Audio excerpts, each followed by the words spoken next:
जो प्राणी कर्म करते हैं उनका गुणों से संबंध रहता ही है, सतोगुण रजोगुण तमोगुण। कोई सात्विक कर्म करता है, कोई राजस कर्म करता है, कोई तामस कर्म करता है, कोई मिश्रित कर्म करता है, कभी तम रज मिल करके, कभी सत रज मिल करके, कभी रज तम मिल करके, ऐसे शांत और घोर और नाना प्रकार की वासनाओं की क्रियाएं होती रहती। बिना कर्म किए कोई एक क्षण भी नहीं रह सकता। इसलिए सभी से कुछ पाप बनते हैं और कुछ पुण्य बनते हैं, सभी से, पक्की बात, सभी से बनते हैं। कोई भी शरीरधारी ऐसा नहीं जिससे पाप ना बनता हो, बन जाता है। अब बात कर रहे हैं, पीछे कुछ ऐसे काटा, ऐसे किया, पता लगा मच्छर मर गया, कोई चींटी मर गई, या कुछ ऐसे स्वाभाविक पाप बनते हैं। बड़ा कूड़ा एकत्रित हुआ, उसमें आग लगा दी, पता नहीं कितने जीव मर गए। हम चल रहे हैं, नीचे कौन सा जीव मर गया, किस समय मर गया, हमें क्या पता चले।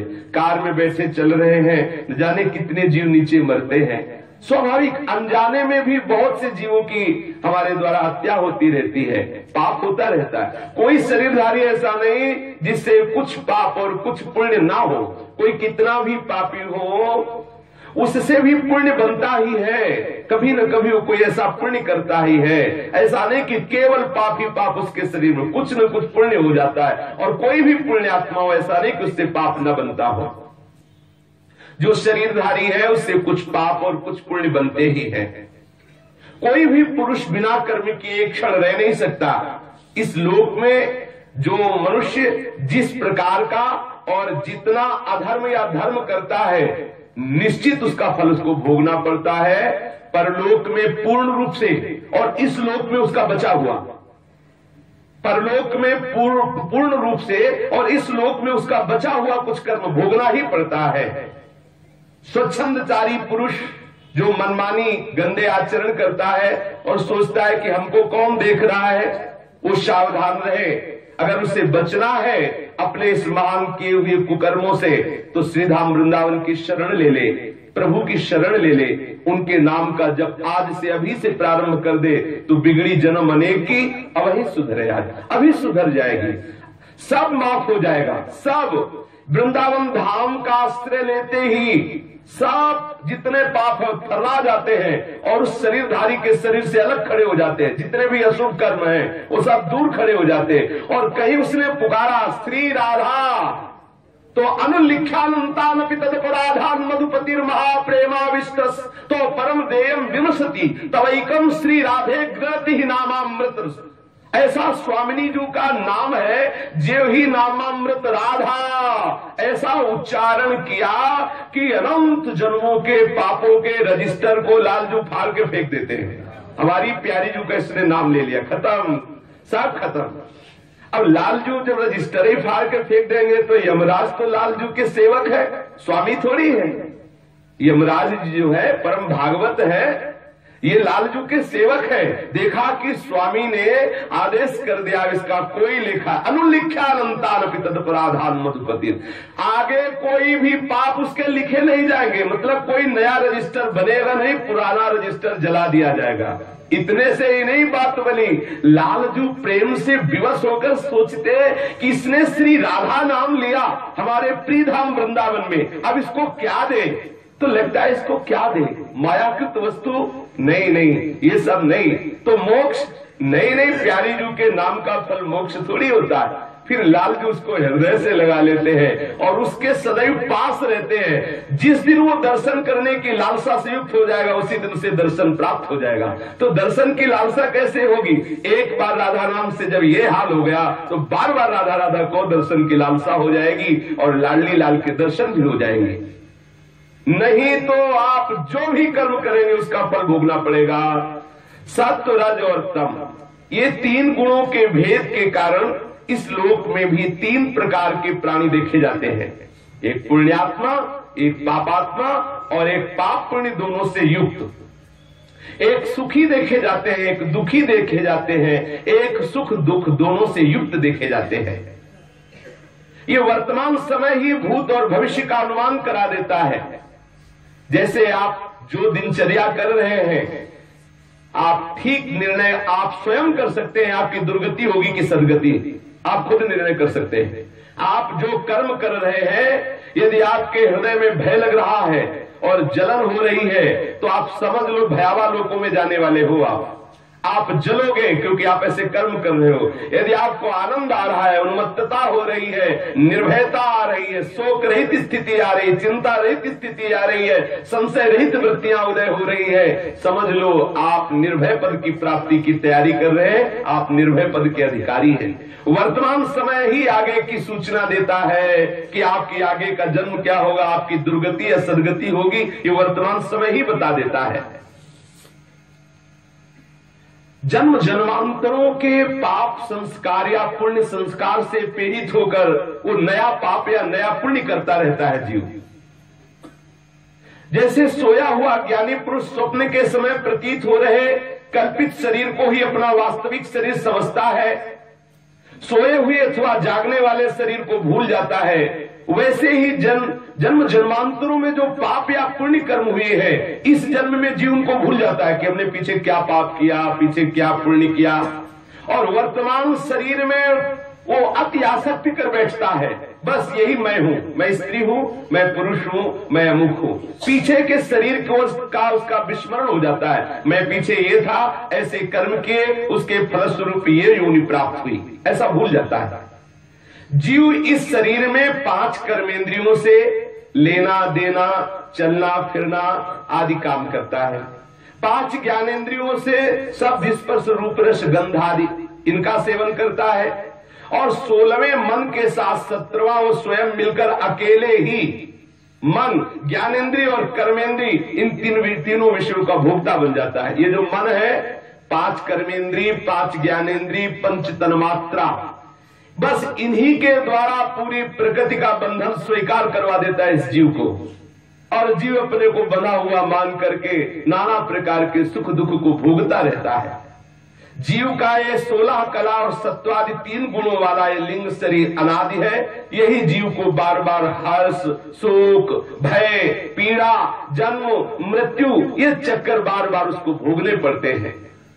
सावधान, जो जीव अज्ञानवश काम के वशीभूत होकर के, क्रोध के वशीभूत होकर, लोभ के वशीभूत होकर, मोह के वशीभूत होकर, अहंकार के वशीभूत होकर, मत्सर के वशीभूत होकर के संसार में आचरण करता है, वो निश्चित दुर्गति को प्राप्त होता है। इच्छा ना रहने पर भी विभिन्न वासनाओं से प्रेरित होकर वो कुकर्माचरण करता है। इच्छा ना रहने पर भी, ये बड़ी विचित्र बात है, स्वभाव बन चुका है। अब उसकी इच्छा नहीं है कि ऐसा कर्म हो, लेकिन जैसे कोई बलात् घसीट के करवा ले, ऐसे उसका स्वभाव संस्कार बन चुका है, वैसा होता चला जा रहा है। ऐसी स्थिति में वो रेशम की कीड़े के समान अपने को कर्म के जाल में जकड़ लेता है। रेशम का कीड़ा स्वयं रेशम प्रकट करता है, और रेशम निकलता तभी है जब उसको पानी में उबाला जाता है।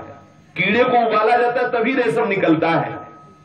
अगर वो रेशम न निकालता तो वो उबालने की स्थिति में ना था, वही रेशम का धागा निकाल करके और अपने जीवन के लिए नाश का कारण बन गया। ऐसे ही जीव अपनी वासना का जाल बुनता है, और उसी वासना के जाल में फिर पुनरपि जननम पुनरपि मरणम पुनरपि जननी जठरे शयनम। कोई भी शरीरधारी बिना भगवत शरणागति के इन दुखों से बच नहीं सकता। जो भी कर्म करेगा उसको भोगना ही पड़ेगा, निश्चित, इसमें कोई संशय नहीं है। अगर बचना है तो संपूर्ण रूप से श्री प्रियालाल की शरण में आ जाओ, अखंड वृंदावन वास करो, निरंतर नाम जप करो, सब माफ हो जाएगा, सब, एक भी नहीं भोगना पड़ेगा। पर इसका ये दुरुपयोग ना हो कि वृंदावन धाम आ गए और हम राधे श्याम बोल देंगे, रोज दिन भर पाप करेंगे, शाम के राधे श्याम बोल देंगे, फिर विशेष अपराध लगेगा, नामा अपराध और ऊपर से लग जाएगा, और नामा अपराध लग गया तो बड़ा भयंकर है। फिर वो पीछे के पाप मिलकर नामा अपराध भी तुम्हें महान क्लेश देगा। आज तक जो किया अब नहीं करेंगे, ऐसी वृत्ति धारण करके श्रीधाम वृंदावन वास करके श्री श्यामा श्याम का सुमिरन करे।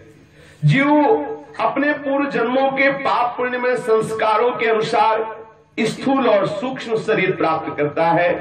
उसकी स्वाभाविक एवं प्रबल वासनाएं कभी उसे माता के जैसा स्त्री का रूप बना देती हैं, तो कभी पिता के जैसा पुरुष का रूप बना देती हैं, और वो अपने को पुरुष या स्त्री समझकर फिर वैसे ही अशुभ कर्म या शुभ कर्मों में प्रवृत्त हो जाता है।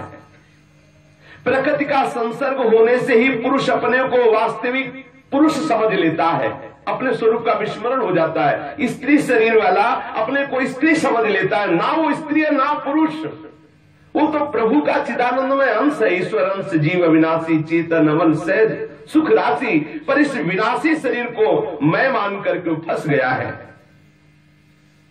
यदि आप आज तक जो भी अशुभ कर्म किए हैं, जो भी बंधन वाले कर्म किए हैं, उनसे मुक्त होना चाहते हैं, जैसे अशुभ कर्मों में कोई शराब पीता है, परस्त्री गमन करता है, नाना प्रकार से मित्र द्रोह आदि, दूसरों को छलावा करके मार देना, धन छीन लेना, ब्रह्म हत्या, ब्राह्मणों की हत्या कर देना, ऐसे घोर अपराध करने वाला भी हो, इस्तेनः सुरापो मित्र ध्रुव ब्रह्मा गुरु तल्पगः स्त्री राज पितृ गोहंता ये च पातकिनो परे सर्वेषामप्यघवतामिदमेव सुनिष्कृतं नाम व्याहरणं विष्णोर्यतस्तद्विषयामतिः।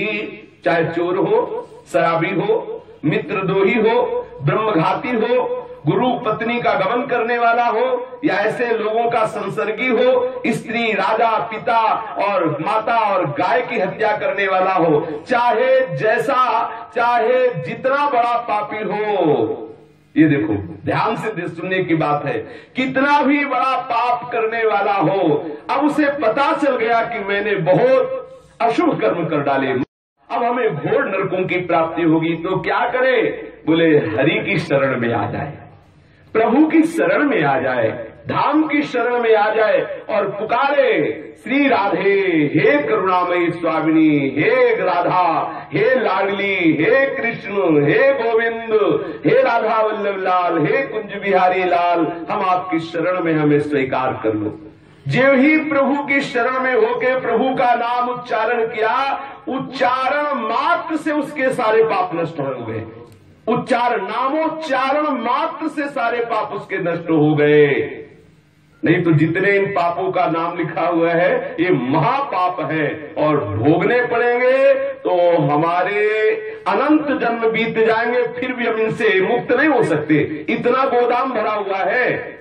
आप अभी नगद के देख लीजिए कितना आपने स्टॉक जमा किया है इसी जन्म का, और अनंत जन्मों का जो जमा हुआ है गोदाम, वो अगर खुल गया तो आगे अनंत जन्म भोगते रहेंगे, फिर भी हिसाब पूरा नहीं होगा। अगर आप सोच ले कि हम अपने कर्मों को भोग लेंगे तो कभी भोग कर हम निपट नहीं सकते। मूल और मूल का ब्याज वो बढ़ता चला जाएगा, और हमारी वृत्तियां जो अभी बिगड़ी हुई है वो और पाप करती चली जाएंगी। अगर पाप की प्रवृत्ति का नाश करना है तो केवल भगवत प्रेमी महात्माओं के संग से भगवान नाम जप की रुचि प्रकट कर ली जाए। श्री हरिवंश नाम रस चाओ, यह जो पड़े हो सहज स्वभाव, ये स्वभाव बन जाए कि निरंतर नाम जपो। कैसे हो पापी क्यों न हो, हरिवंश नाम जो ले, अलग लड़ेती रीझ के महल खवासी दे। कोई कैसा भी बड़ा पापी क्यों न हो, जिस समय पुकारता है श्री हरिवंश, हा हरि रा राधा वा वृंदावन सा सहचरी, उसी समय अलवेली लाडली जो सरकार अतिशय प्रसन्न हो जाती है और उसे अपनी खवासी अर्थात दासी पद प्रदान कर देती है। कैसे वो पापी क्यों न हो, हरिवंश नाम जो ले, अलग लड़ेती रीझ के महल खवासी दे। कितनी अद्भुत महिमा नाम की। 21 पीढ़ियां तर जाती हैं जो नाम का सुमिरन करने लगता है, उसके माता पिता धन्याति धन्य हो जाते हैं। नाम प्रसंग कहे तो उपदेश, जाया धर्म धन्य सो देश, धन्य सु कुल जय जन्म भयो, धन्य सु तात धन्य सो माय, संत सकल सुनो चितलाय, श्री हरिवंश प्रताप जस। यदि आप निरंतर नाम जप नहीं करते, प्रभु की शरण में नहीं हुए, तो होश में हो जाओ, ऐसी दुर्गति होगी कि कोई बचाने वाला नहीं मिलेगा। आप ये मत समझो कि आपको कोई देख नहीं रहा है। जो जगत का विधान करने वाला है वो सब कुछ देख रहा है। जब यहाँ की सीआईडी में इतनी सामर्थ्य है कि न जाने कब के केस को कब खोल दे, तो हमारे जो अंतर यामी श्री हरि का जो गेय स्वरूप है, उनकी कितनी सामर्थ्य हो तो तुम्हारे हृदय में बैठे देख रहे हो। वहां तो वस्तुएं खोज कर अनुमान लगाया जाता है, यहां तो सर्वदृष्टा श्री हरि देख ही रहे हैं। सावधान हो जाओ, जितने भी आपके ऊपर अपराध की प्रवृत्तियां सवार हैं और उनका आपको भोगना पड़ेगा, वो एक भी नहीं भोगना पड़ेगा, एक भी नहीं। संचित नष्ट हो जाएंगे। आगे क्रिमाण जो बनेगा वो आप पे लागू नहीं होगा, क्योंकि आप शरणागत हैं। जनोगुण प्रभुमान काऊ दीन बंधुअति मृदुल स्वभाव अनुलिख्यानंतान पितद पराधान मधुपति, वो लिखते ही नहीं है, आगे के लिखते ही नहीं है। तिहारे आगले पाछले अपराध हरिवंश खेवी, महाप्रभु ने अपने पत्र में लिखा, तिहारे आगले पाछले अपराध आगले और पाछले भी हरिवंश खेवी, हम निर्वाह करेंगे, तुम चिंता मत करो, केवल हमारी स्वामिनी जी की शरण में आ जाओ। बड़े बड़े जो ब्रह्मवादी महापुरुष जन है, पापों के नष्ट करने के बहुत से प्रायश्चित बताते हैं। इस तीर्थ में चले जाओ, ये दान करो, वो पुण्य करो, या और भी कृच्छ चंद्रायण आदि व्रत बतलाए जाते हैं कि ऐसे कठोर व्रत करो तो आप निष्पाप हो जाओगे। माना कि पाप नष्ट करने के और भी साधन है, लेकिन पाप की प्रवृत्ति नष्ट करने के और कोई साधन नहीं है। इन सब साधनों से पाप की प्रवृत्ति का नाश नहीं होता।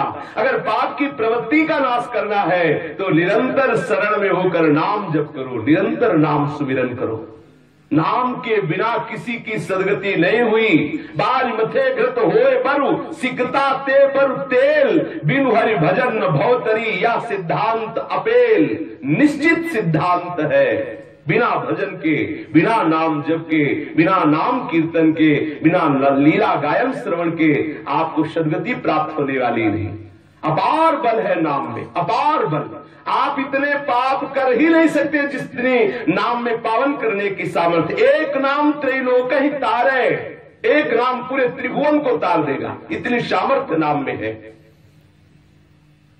बड़े बड़े महापुरुषों ने अनेक साधन बताए हैं पाप के नष्ट करने के लिए, लेकिन जो प्रभु का नाम है वो पाप और पाप की प्रवृत्ति दोनों का नाश कर देता है।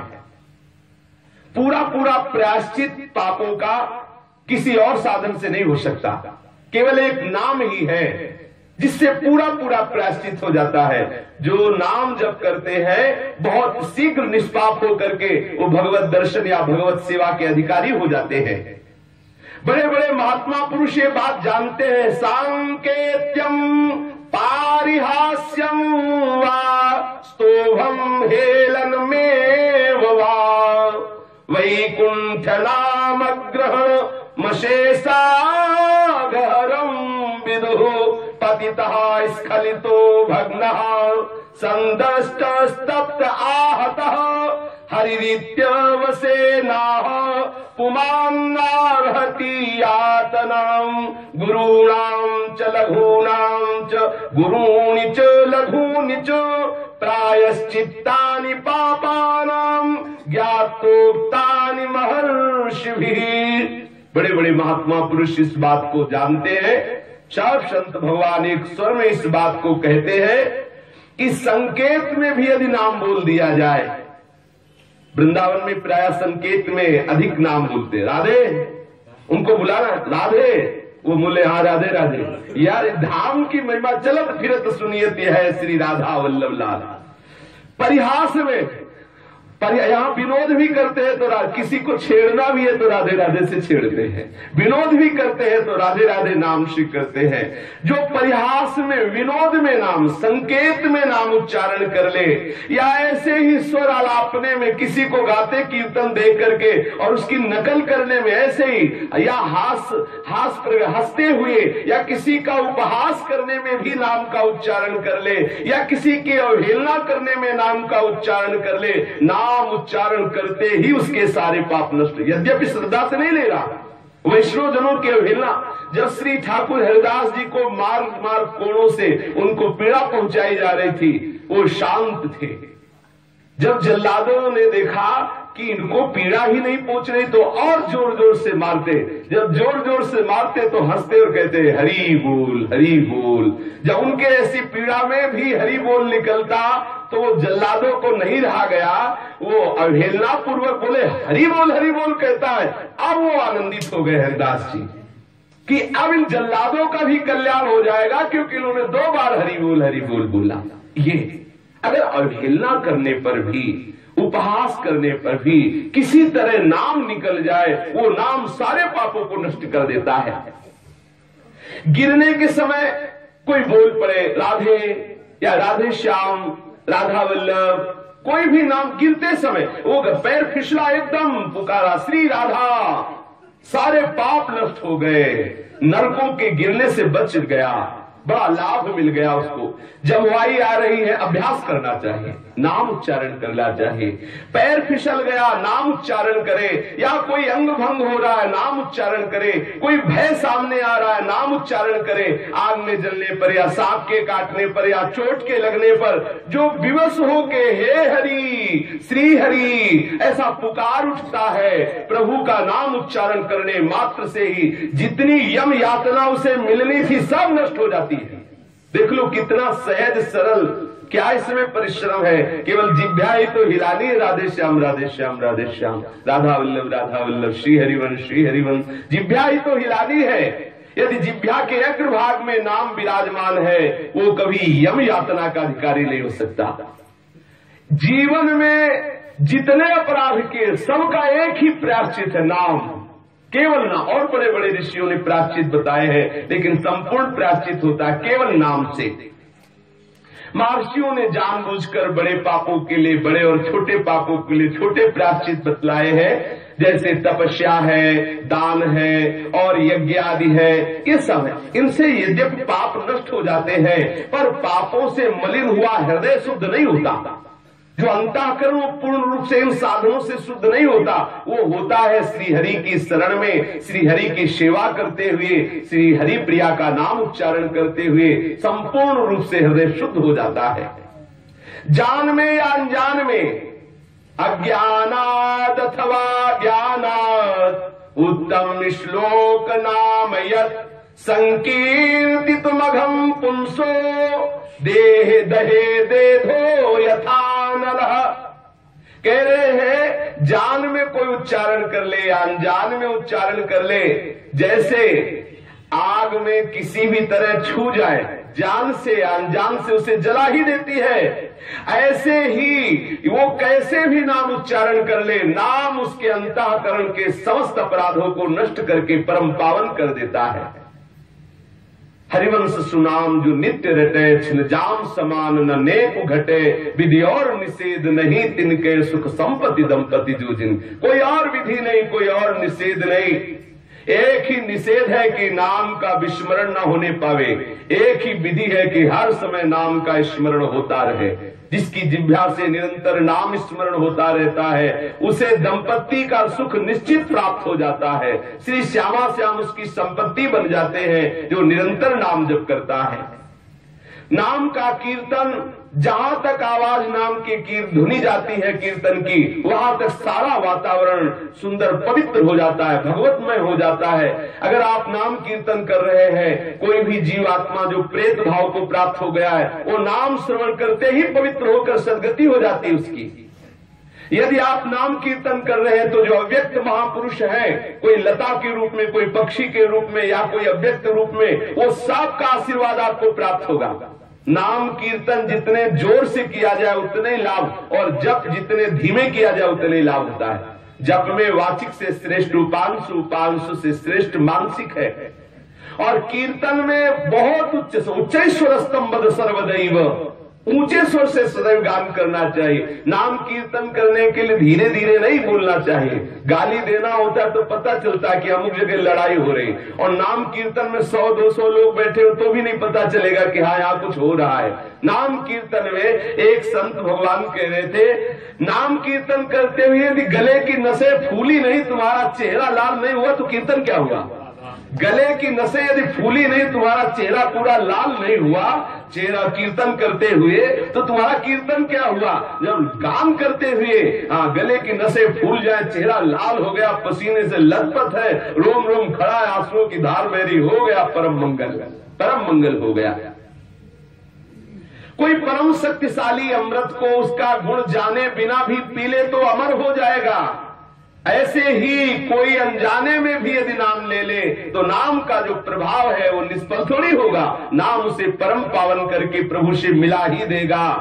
इसलिए अपने लोगों को केवल एक ही बात में चित्तवृत्ति लगानी है अब कि श्रीधाम वृंदावन का वास करे और निरंतर नाम जप करे। नाम जप के लिए आप पवित्र हो या पवित्र, इसकी कोई बात नहीं है कि आप नहा के जपे कैसे हो, आप शौच में हो तो भी जप करें। नाम जप के लिए ऐसा नहीं, हाँ मंत्रों के लिए विधान है, नाम जप के लिए ऐसा कोई विधान नहीं है। हर समय आप नाम जप कर सकते हैं। जिह्वा से जरूर नाम जप करें, मन की चक्कर में ना पड़े, नहीं तो मन घसीट करके माया में डाल देता है। और मन को भगाने की कोशिश न करे कि चलो गंगा जी चला जाए, चलो गया जी चला जाए, हरिद्वार चला जाए, बद्रीनाथ, सब तुम्हारे पास आ जाएंगे। यदि नाम जप बैठे बैठे करोगे तो सारे तीर्थों का फल अपने आप तुम्हें प्राप्त हो जाएगा, अपने आप। जिसकी जिह्वा की नोक पर श्री हरि प्रिया का नाम विराजमान है, उसने गंगा स्नान का फल प्राप्त कर लिया, गया में जाने का फल प्राप्त कर लिया, सेतु बंध काशी रामेश्वर, ये सब जाने की उसको जरूरत नहीं है। सब कुछ हो गया जिसकी जिह्वा के अग्रभाग पर नाम विराजमान है। जिसने नाम का उच्चारण कर लिया, उसने ऋग्वेद का पाठ कर लिया, यजुर्वेद का पाठ कर लिया, सामवेद का पाठ कर लिया, अथर्ववेद का पाठ कर, उसे वेदों के पाठ करने की जरूरत नहीं है। जिसने नाम का उच्चारण कर लिया वो दक्षिणा सहित अश्वमेध यज्ञ जितनी भी हो सब कर लिए, जितनी यज्ञ है सब यज्ञों का फल उसको मिल गया जिसने नाम उच्चारण कर लिया। जिसके मुख पर नाम चलता रहता है, मानो परलोक के लिए उसने सुंदर सुंदर सारी व्यवस्था कर ली है नाम के द्वारा। अब तो सुंदर सुंदर पान करते हुए, रसमत्त होते हुए वो प्रियालाल के समीप अवश्य पहुंच जाएगा, क्योंकि नाम रूपी धन है, नाम रूपी बल है, नाम रूपी वो अमृत पदार्थ है कि उसे किसी तरह का क्लेश नहीं होगा। यदि ये नाम रूपी धन, नाम रूपी अमृत पदार्थ नहीं है तो सुना था 99,000 योजन की यात्रा कुछ मुहूर्त में मारते मारते करवाते यमदूत, मारते मारते होश खराब हो जाते, एक बूंद पानी नहीं, किसी छाया में नहीं खड़े होना, और दौड़ाते हुए इतनी शीघ्र गति से ले जाते।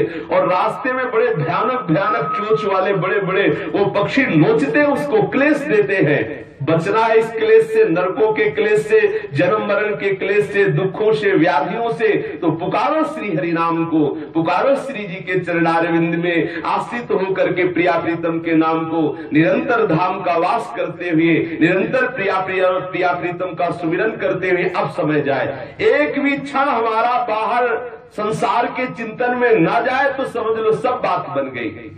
आप कहेंगे कि नाम की इतनी महिमा है, फिर ये नाम हमारे हृदय में प्रकाश क्यों नहीं कर पा रहा है?